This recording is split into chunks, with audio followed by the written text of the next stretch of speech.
Anda maksud dengan disrupsi Borobudur itu dan bagaimana Anda bisa mendatangkan para partisipan ini dalam performance ini dari berbagai belahan desa ya, berbeda-beda. Di Borobudur sudah berkumpul di momen peristiwa ini. Jadi mulai dari ide dasar disrupsi Borobudur itu bagi Mas Tanto itu apa? Gitu. Ya, oke. Kata-kata yang positivism itu kan kita reformasi, new normal. Terus sebutlah banyak kata-kata apa healing dan sebagainya. Tapi realitas yang saya hadapi, yang saya pelajari, yang saya temui, baik kelompok pendidikan akademisi, bagaimana mereka berkomunikasi dengan Zoom di dalam WA group misalnya, itu akademisi loh.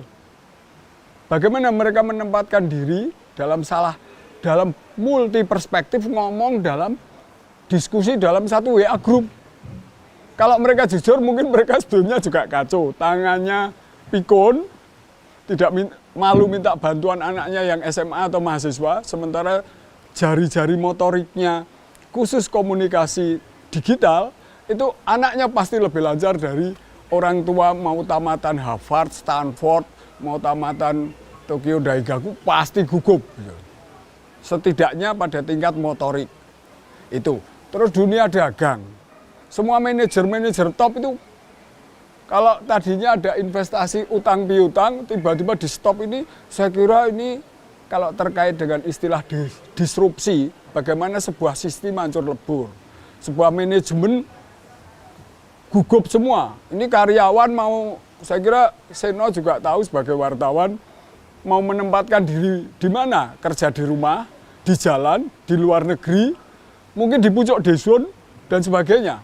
Sedang ruang aja seorang wartawan itu disrupsi. Kalau dulu investigator keliling kemana-mana.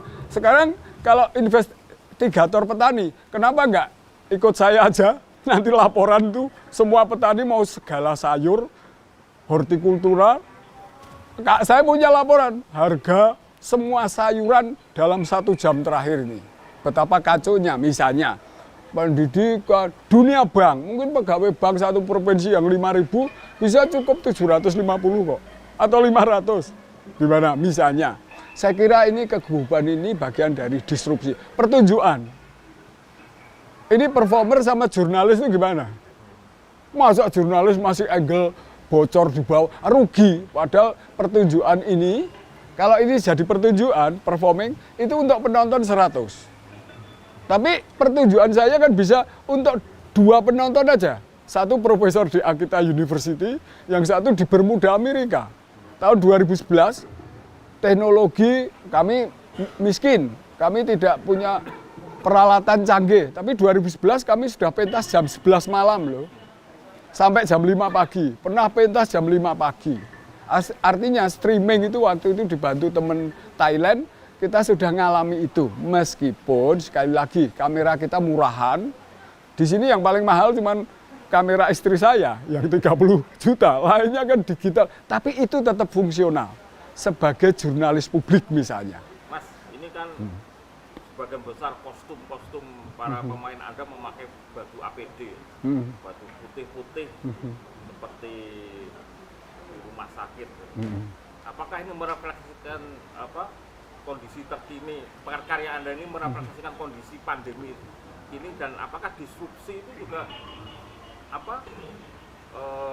juga berimpact pada warga-warga desa di sekitar Borobudur, sehingga bagaimana mereka merespon pandemi lah. Ya, oke. Itu kan berbeda ya. Warga-warga di sini dengan warga di Jakarta, dengan Surabaya, cara merespon disrupsi besar ini. Di seluruh dunia global ini terjadi disrupsi gara-gara pandemi, dan respon berbeda-beda. Kayak gitu. Nah, dalam pertunjukan ini sangat kuat sekali para pemain menggunakan baju-baju APD, dan itu menarik sekali. Mungkin belum ada pertunjukan seperti ini yang semua orang memakai baju-baju APD dan bergerak sendiri soal caos kayak gitu. Nah, itu gimana soal baju APD ini? Apakah ini memang merefleksikan sebagai testimoni? Tentu 2 tahun terakhir ini simbol yang paling kuat di dalam kostum, saya kira APD. Mau seniman, mau polisi lalu lintas, mau accounting, mau orang media, mau Amerika, Eropa, Jerman, saya kira ini kostum yang paling relevan.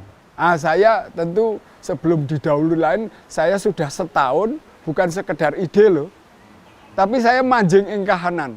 Manjing ing kahanan itu adalah terjun betul-betul berkeringat seperti peneliti, tapi juga melakukan tindakan praktis, membaca informasi banyak, perkembangan mati setiap bulan saya hayati. Saya juga menghayati artinya kerumunan, artinya jarak. Jarak petani Jepang, jarak petani Belanda, jarak petani desa agro Jawa yang punya Borobudur dan dulu tanahnya makmur, jarak orang Jakarta, Bekasi, jarak kota Semarang. Saya membaca semua diskusi paradigma tentang jarak itu jarak urban. Menteri Kesehatan, wartawannya kalau bilang jarak itu jaraknya itu loh, subway, jaraknya jalan protokol Jakarta, makanya yang dijaga itu dekat mall. Mereka nggak paham bahwa jarak itu terkait dengan kultural, misalnya tahlilan.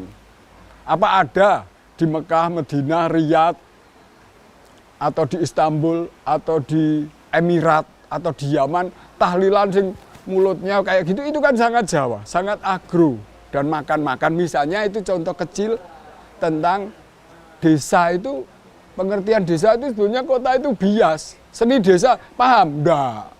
Mereka hanya bilang desa itu tradisional, tolong dibantu. Sampai mati, 100 tahun dibantu terus kalau desa itu. Bantuan desa. Saya kan juga bantu kota ini. Mendidik dong kampus-kampus, profesor, pengikut pariwisata, pengikut Dikbud, ya kita didik dong. Supaya tahu tentang jarak. Saya ngajar di Pascasarjana, saya enggak mau ngajar daring. Separuh daring, separuh luring. Hanya saya, kalau enggak saya keluar misalnya. Untuk menjelaskan, yang penting jaga jarak, bukan daring atau luring. Ternyata yang daring, jaraknya lebih rengket dibanding saya yang luring. Karena mereka ngirit, kesepian, indekos yang murahan, mereka ke kampus, cari wifi, terus mereka bergerombol, dosennya di rumah. Itu terjadi di mana-mana dan itu faktual. Dan saya di sini saya pamerkan semua selama ngajar 1 semester itu, luringnya saya pamerkan, tapi tak kasih kursi tinggi loh. Tak kasih jarak lebar loh. Bahkan anggota DPR Magelang itu saya bikin pertunjukan tak kasih batas pagar tanaman itu loh. Karena saya nggak percaya anggota DPR itu bisa jaga jarak. Akhirnya saya kasih bambu. Itu, fakta itu saya alami manjing ing kahanan di dalam lapangan. Nggak ada teori lagi. Tapi saya kan juga ngintip. Tolong, dari Hokkaido ada jaraknya kayak apa. Hei, petani Brisbane jarak itu kayak apa. Hei, petani Kamboja, Phnom Penh, Siem Reap, petani Chiang Rai, petani di Saigon, kamu jaraknya gimana? Pariwisatanya gimana? Jarak yang terdekat secara kultural, itu Jawa. Jadi mau Hindu Jawa, mau Buddha Jawa, mau Islam Jawa, itu jarak kumpul-kumpul, reriungan, dobos-dobos, itulah kekayaan psikologi Jawa untuk kumpul-kumpul, itu potensi.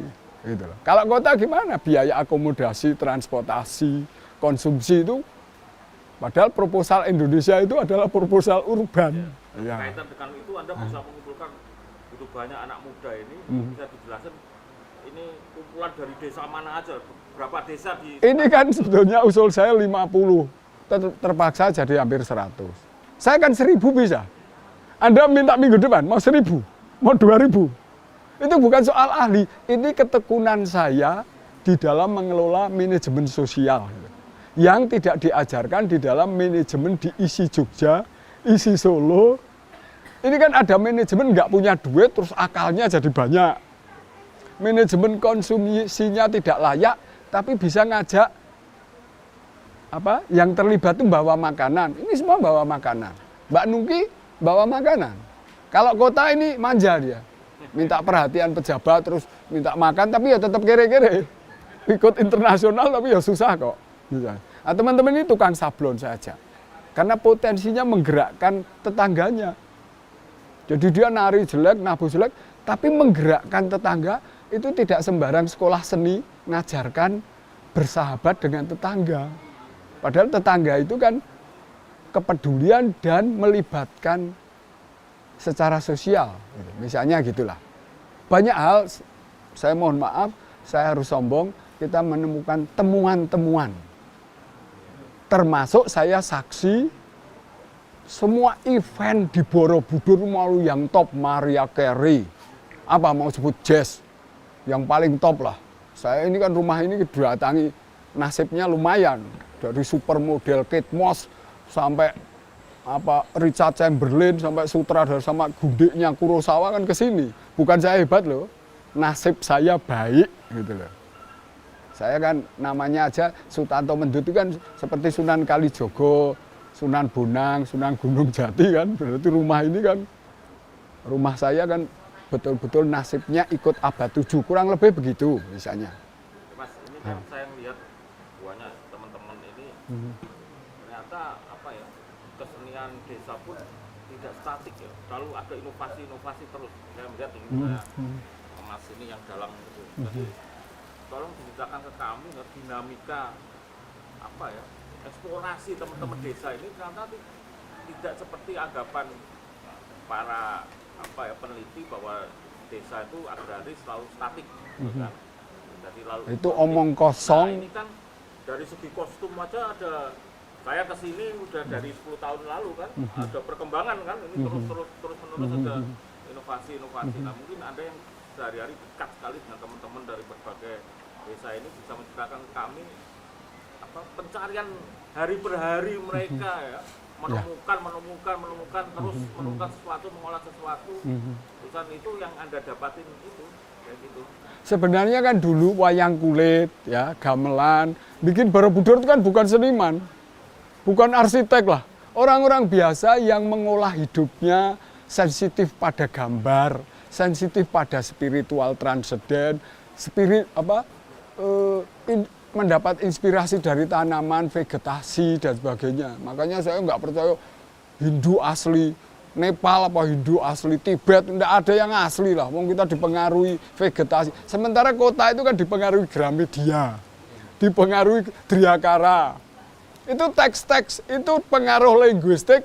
Orang akademisi kota itu hidupnya dari bahasa ke bahasa. Makanya Rocky Gerung berkelahi sama intelektual politik kan berkelahi kata itu. Maknanya sosial, panca indera nggak ada. Ngerti vegetasi? Nggak. Itu hampir semua agama yang menyembah balai pustaka, kamus besar bahasa Indonesia. Itu kan linguistik itu. Nggak ada baunya. Nah, saya menjelaskan omong kosong sejak dulu gamelan wayang kulit itu dari desa, dari tanaman. Gara-gara ada sekolah seni diajarkan manajemen. Gara-gara ada etnologi bacaannya Yapkun. Nganti mati sudah 100 Yapkun aja bingung kok itu. Ngerti betul nggak? Dia hanya bisa bahasa Latin dan punya terminologi musik-musik Yunani. Tapi kenyataan omong kosong terus nanti diambil oleh Robert Amerika, diambil lagi ke Jepang, terus sedunia pengertian etnomusikologi adalah itu terus. Artinya dia itu hanya butuh cum laude, baca buku yang sama ratusan tahun. Nanti sibuk resisten dia ngomong postkolonial apa? Postkolonialnya juga teoritik teks loh, tidak dikerjakan. Ratusan etnomusikolog, apa yang dikerjakan dari Papua sampai? Nggak ada. Cara melihatnya pakai HP kita, tulislah dokter itu yang ratusan, apa yang dikerjakan? Dikerjakan jelek pun loh, jelek aja belum kok. Paling sekarang mereka eksis karena Zoom ya, mulutnya itu di layar, tapi itu kan massal, festival wajah, pamer buku toh. Jadi menarik ya, Anda sudah berbicara menyerempet tentang estetika. Saya ingin tanya Anda sendiri sebagai komponis ini kan dari mulai penampilan di tim Junam kalau tidak salah sketsa ide yang waktu itu Suka Harjana sampai menulis itu neraka bunyi Kompas waktu itu sampai sekarang itu Anda selalu musik hidup itu saya lihat. Musik yang bertolak dari peristiwa-peristiwa hidup di desa. Seperti ini. Anda mengangkat komposisi itu berasal bertolak dari peristiwa hidup yang benar-benar ada gitu. Dari situ ada noise, ada ketidakterdugaan, ada macam-macam. Mungkin Anda bisa menjelaskan lebih deskriptif tentang komposisi hidup ini. Gini, di kampus ini ada out of the box, ada ketidakterdugaan. John Cage juga ada untung-untungan misalnya. Ada postkolonial, terserah lah postmodernisme. Tapi kan itu teoritik, linguistik lagi. Sebenarnya yang namanya post itu transformasi kerja manusia biasa kok. Mau dagang, mau sablon, mau wartawan. Masyarakat itu kan jurnalis ya, memberitakan terus ya. Apalagi orang Jawa, tukang mulutnya, tukang rumpi itu kan jurnalis. Baik hoax maupun yang fake news maupun yang asli kan. Itu sejarah kita. Makanya kalau Fluxus, ya terserah Philip Connor, Frank Zappa, Fluxus saya sudah baru lagi dong. Mereka masih membaca John Cage terus tahun ini masih melakukan John Cage.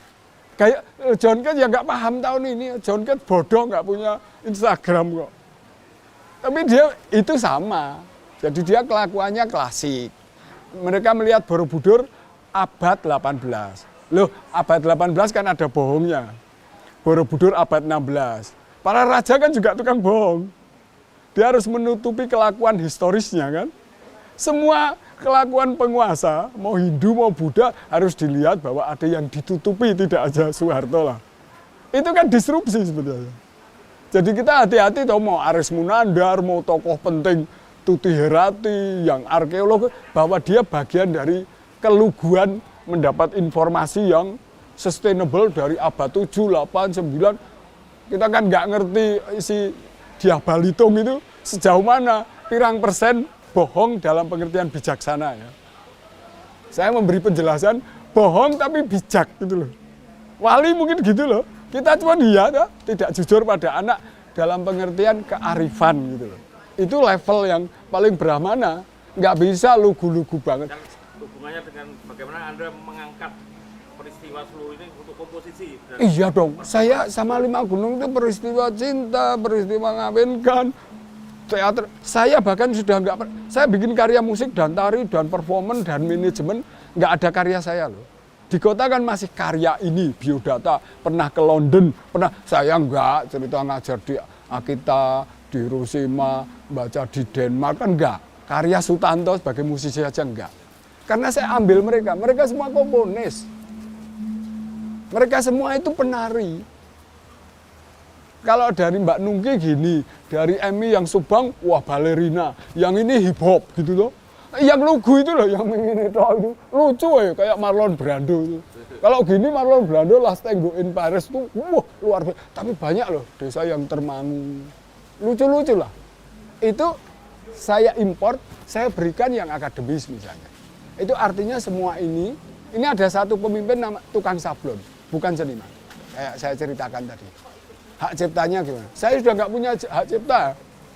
Lihat aja. Selama 30 tahun tidak ada karya Sutanto. Untung hari ini ketemu Seno, jadi saya agak dihargai karya Sutanto gitu. Atau BMB itu saya komponis. Begitu di Magelang tidak ada yang mengerti kok. Dan saya nggak butuh hak cipta. Mas, mungkin bisa diceritakan ulang soal karya Anda yang sketsa ide itu. Saya sendiri nggak nonton, tapi saya baca resensi. Dan saya tetap melihat ada benang merahnya dengan hari ini gitu loh. Ya, ya. Hari ini tetap ada benang merahnya, ada sikap bukan lagi sikap estetik, tapi sikap hidup Anda gitu loh. Saya sama Seno mungkin pernah bilang Ichigo Ichie. Besok pentas. Tapi hari ini kan dapat getaran sesuatu. 10 menit lagi ada getaran. Sketsa ide itu 3 bulan, duitnya lumayan. Waktu itu konsepnya kayak Rendra Riantiarno, kalau latihan 4 bulan gitu. Kan gitu. Teater ngapalkan bloknya di titik itu. Saya latihannya keras, tapi saya tidak bisa menghindarkan passion saya yang kayak jazz dulu. Wah, akhirnya nggak bisa tidur selama pertunjukan. Wong mau pertunjukan setengah jam aja saya muncul ide kok. Gara-gara Rendra nonton, tiba-tiba saya muncul ide, saya harus ganggu Rendra. supaya dia jadi pembela saya. Karena kalau ada provokasi, Rendra itu hidup. Tiba-tiba saya menyutradari secara psikologis Rendra. Kekacauan saya sekian menit itu gara-gara Rendra di atas nonton. Di pojok sana Subagio Sastrowardoyo sebelum nonton itu sudah konservatif dulu. Sudah sombong karena dia guru besar di Australia. Sudah komentari ini gini. Wah itu merangsang saya. Tak kacau ini guru besar konservatif sombong dari Australia. Akhirnya setelah pertunjukan, apa ini? Bagio itu merasa modern, universitas yang agung. Kok nonton kayak ini rendah gitu misalnya. Tapi saya senang mendapat reaksi dari seorang Subagio yang waktu itu sebagai intelektual saya kagumi. Artinya maksud saya adalah setiap detik itu saya bergetar, Sen. Gitu loh. Bergetar itu pas pertunjukan atau tidak, atau tadi malam. Ini noto panggung ganti-ganti. Ini kalau minggu depan sudah ganti semua. Karena setiap hari adalah peristiwa sejarah. Gitu. Ya. Jadi selama bagaimana Anda selama 30 tahun itu bisa menjaga passion untuk melakukan provokasi. Jadi Anda ini kan terjaga terus kan passionnya. Dari mulai sketsa itu sampai sekarang itu tidak. Mungkin saya lumayan agak benar, bukan konstatasi linguistik ya. Mungkin saya benar bahwa hidup sehari-hari saya pantas saya syukuri, saya nikmati gara-gara ketemu orang yang tidak pretensius. Tapi menghargai seni loh, bukan menghargai lah, nikmati seni setiap manusia lah. Kalau saya ceritakan yang lebih detail, itu mungkin suatu saat hanya 4 mata sama kamu. Ini kan untuk publik, belum tentu saya katakan loh. Yang lebih dahsyat mungkin 4 mata. Atau saya pindah ke Denmark, jadi warga sana, saya bikin novel dengan latar belakang ini semua. Saya kan nggak tega dong, karena peristiwa otentik loh. Cinta, asmara, dahsyat loh. Bukan pertunjukannya yang itu. Itu saya katakan lagi, saya bersyukur saya bisa nonton kesenian, bukan hanya kreator, bukan hanya seniman. Saya nonton teater setiap hari loh. Asmara, multi purpose, itu selingkuh ribuan macam. Di kota kan cuma short time di hotel itu, desa. Misalnya, itu fantasi yang tidak dibayangkan manusia urban, habitat kota, itu kunci 1, janjian short time di itu, jenis pacarannya ketemu di depan lift, naik gitu loh. Ini, goro-goro HP. Itu makanya termasuk sekarang saya mungkin kalau tidak panjang lagi, disrupsi Borobudur kan.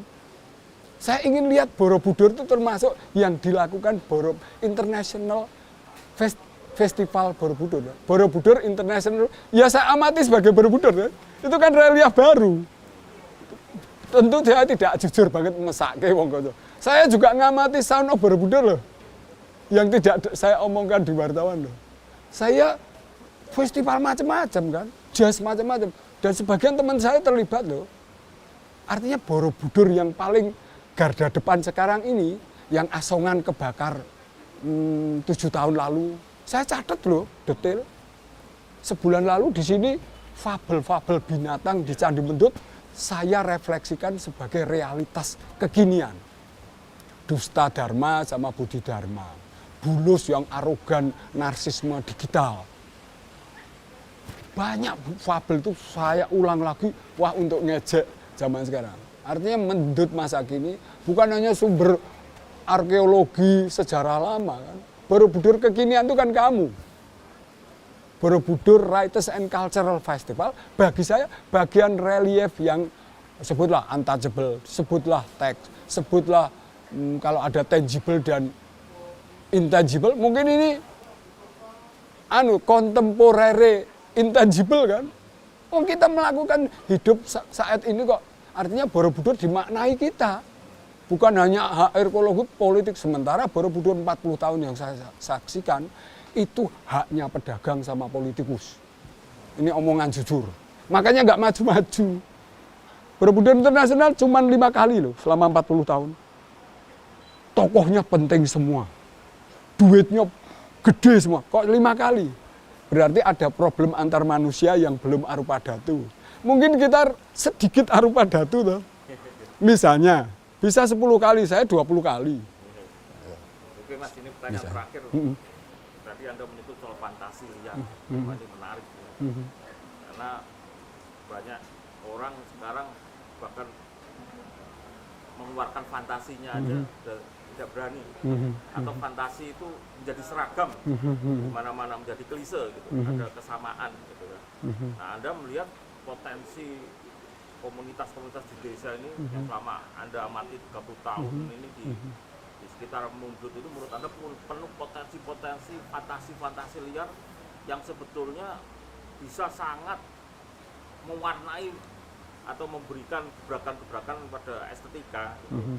Fantasi-fantasi liar yang tidak terduga ini. Anda bisa menceritakan fantasi-fantasi liar, hasrat untuk melakukan kesenian.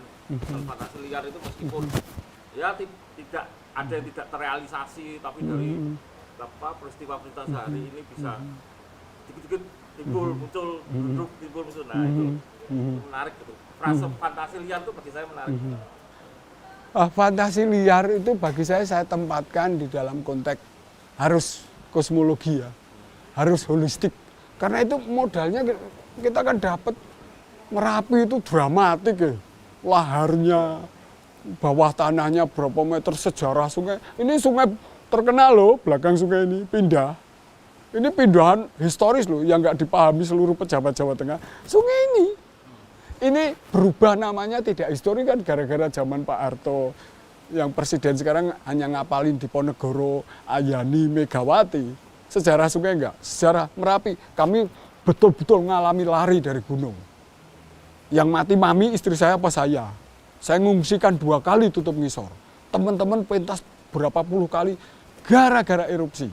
Gara-gara pas nggak punya duit. Tapi cinta membuat bangkit itu.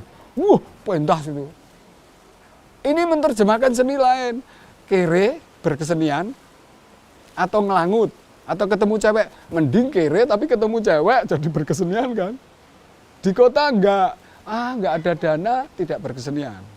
Kere ya merintih minta apresiasi sama pemerintah, enggak lah. Ini mumpung kere plus nari kan keluar keringat. Kere berkesenian siapa tahu ketemu janda. Kere tapi dolan-dolan makanya dapat di tetangga yang kaya misalnya. Ternyata aksi itu bukan sekedar perbandingan aksi dan teori. Praksis itu mengatasi teori, malah dapat teori baru. Bukan teori lawan praktis loh. Melakukan tidak praktis, teori ini kita buang, kita mencipta teori baru. Dialektikanya bukan kampus dekonstruksi, wah itu terlalu reaksi, tidak solutif itu.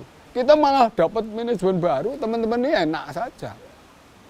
Itu harus menemukan diri, tidak belajar melulu dogmatis seperti kaum agama ya, yang doktriner. Kaum arkeologi yang doktriner. Kaum wisatawan, ini seluruh Magelang wisatanya kalah sama teman saya tuh. Sampai Bali, Bima, sampai Aceh, sampai apa kok. Dan mereka punya akal loh, untuk mencari dana lokal ya. Kira-kira kita tahu bahwa potensi dana itu banyak. Gitu. Bukan alamatnya dinas pariwisata, Dikbud atau gudang garam. Saya agak lumayan lah kalau mau lobby-lobby. Saya cukup berbakat lah sama orang kaya ini, cukup berbakat untuk sama pejabat kelihatannya, tapi saya takut celaka ya. Setelah pejabatnya turun, saya ikut mati.